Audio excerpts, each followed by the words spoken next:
ang muling pagtataksil ng dalawang prinsipe at ang pagkakatagpo ng pag-ibig sa bundok Armenia, saknong 400 hanggang 650. Saknong 400 hanggang 441, ang muling pagkapahamak ni Don Juan. Bumalik na ang sigla ng hari at ng kaharian ng Berbania, maging ang pakikitungo ni na Don Pedro at Don Diego kay Don Juan ay naging maayos na rin. Dahil sa kinagiliwan na ng husto ng hari ang Adarna, ay inatasan niya ang kanyang mga anak na magbantay rito dahil sa takot niyang baka mawala ito.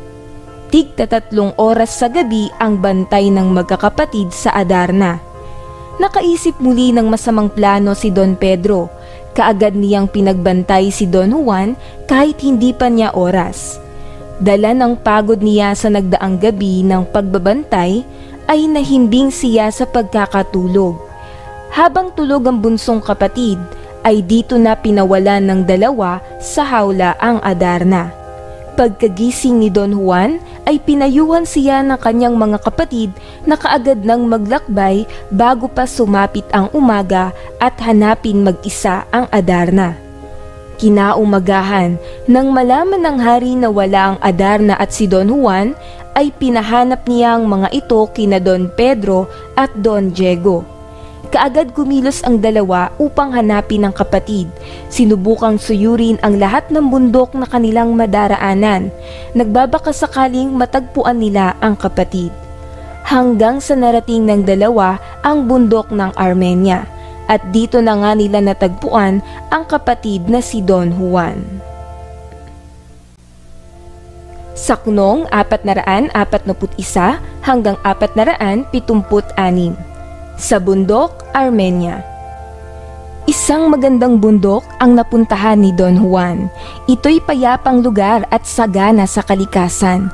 Binalak ng prinsipe na dito na manirahan upang pagbayaran ang nagawang kasalanan. Nang matagpuan siya ng kanyang dalawang kapatid, ay napagdesisyonan nilang tatlo na doon na rin manirahan. Isang araw ay naisipan ng magkakapatid na libutin at tuklasin ang bundok.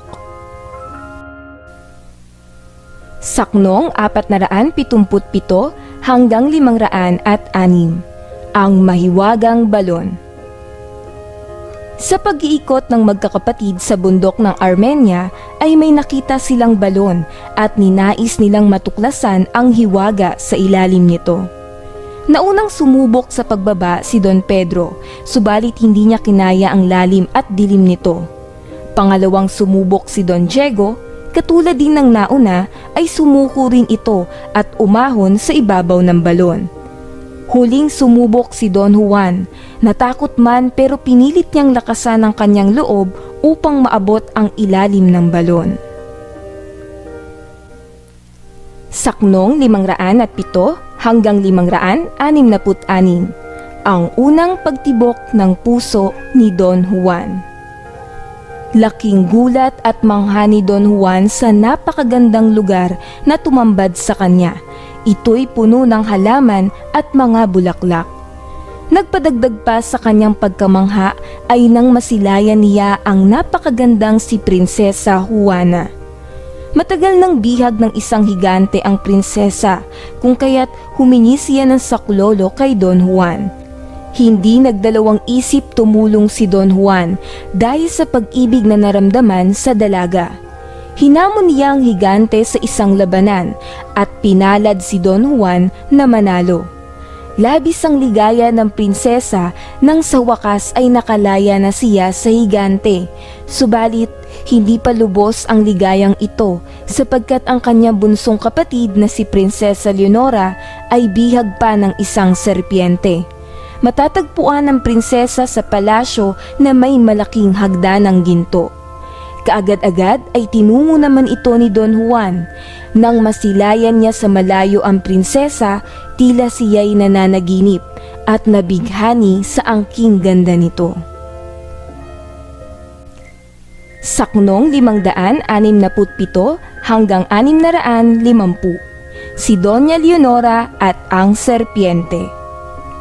Habang nakadungaw si Prinsesa Leonora ay kanyang inusisa ang biglang pagdating ni Don Juan upang malaman ang pakay nito. Nangako si Don Juan na tapat ang pag-ibig niya rito. Subalit may pangamba pa rin ng prinsesa na baka magtaksil ito sa kanya. Binigyang babala na rin ng prinsesa ang binata sa kapahamakang kanyang kahaharapin sa serpiente.